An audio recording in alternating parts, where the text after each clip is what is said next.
So here I have some cuttings that I took earlier. Don't they look good? Now I know they're taken because they have clearly, visibly grown so much. So these were started in the greenhouse, but you do need a heated propagator mat for that. So they've been in this propagator. I put the lid on initially because that stops the cutting from wilting. It traps the warmth and the moisture around the leaves because these plants didn't have any roots. So that stops them wilting. And then eventually, once they've taken, you can remove the propagator lid. This time of the year, it is now warm enough to do it without a heated propagator. So you can just take the cuttings and take the pot with its lid on up to the house. And then once the cuttings have taken, you can bring them down to the greenhouse. It will be warm enough. But when I took these ahead of time, it wouldn't have been. Now you can, if you want to, just put your cuttings into a bowl of water. They will still take, however, I honestly think that the plants aren't nearly as healthy as those that have been taken and then put straight into compost. The reason is the compost has got water and air and nutrients in it, and it's a balance. So that makes the plant grow really healthily. However, in the water, they have no oxygen really, just water. I have tried adding a little bit of plant food. It didn't make any difference. So this is now an urgent job to rescue these cuttings and get them into compost. Where if you just started them in compost in the first place, then you have much longer to deal with them and separate them into their own pots. And as I say, they look significantly healthier as well. So let's take our cuttings out. So all I'm going to do is just put my fingers in to support the plants, and then I'm going to squeeze the bottom of the pot and then pull them out carefully. Look at those roots. So all I need to do is just break the pot open and separate the seedlings, keeping as much of the compost around the individual roots as I possibly can. There we go. Just move them out of the way. And then I can get my pot, place my cutting in. I'm just going to support it and then just backfill all around with compost and then give it a water. And we've already got 2 stems coming from this, so we won't need to pinch this plant. There we go. That looks really good, doesn't it? Next one, this one's a little bit shorter, but it's got really good roots on it. If your pot's dry, then do give it a water before you start separating out the plants, because if they're fully hydrated, they will cope with being separated much better. There we go. So I'll pinch this one later, because you can see we've only got the 1 stem. These are the mother plants that I used to take the cuttings. Now, the reason I tell you to wait until now before you pinch out your tips and take cuttings is look at those side shoots. Can you see they've taken such a long time to grow and they're not very big now? That is because the light levels were too low when I took the cuttings. I took them so I could demonstrate it to you, but this is also a good demonstration about why you shouldn't pinch out too early. The light levels are too low for the mother plant to grow back what you've taken.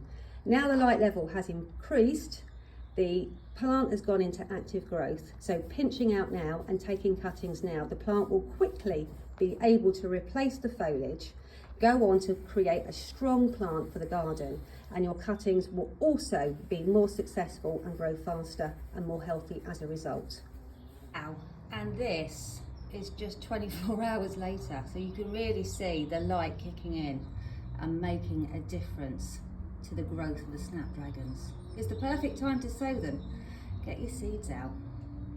This is a good example, so you can see this snapdragon here, I only pinched this out about 10 days ago and already it's putting on growth to replace it. So those side shoots are waking up and it's just growing so much quicker now because the light levels have increased.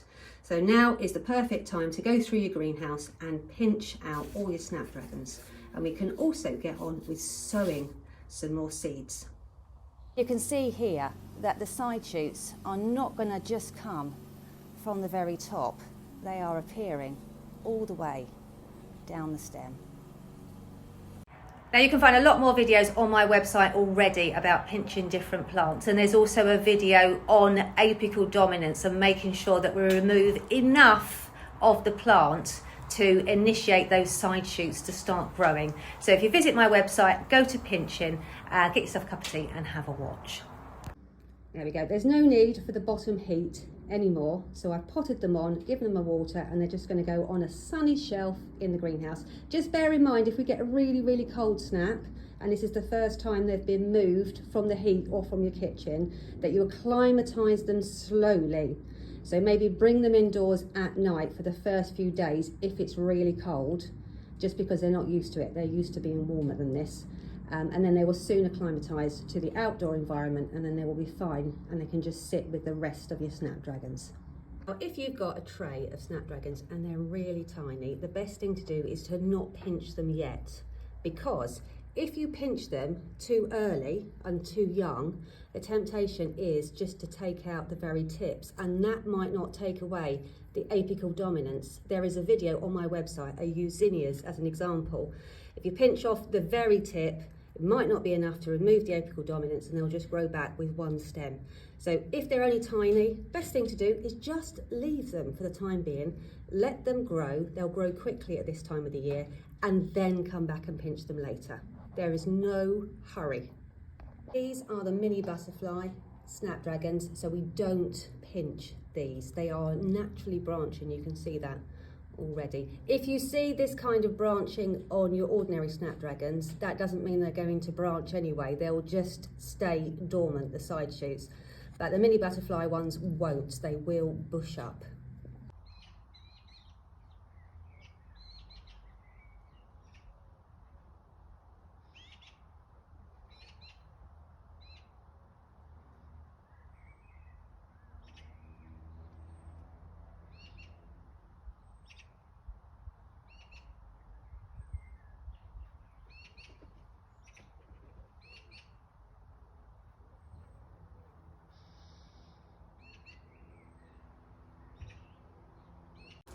The magic of heat.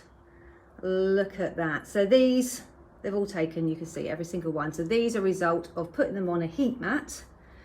And if you're interested in heat mats, if you're interested in getting one, I'm very passionate about heat mats. There's lots of information on my website, so I'll pop a link for you so you can tap through and have a look.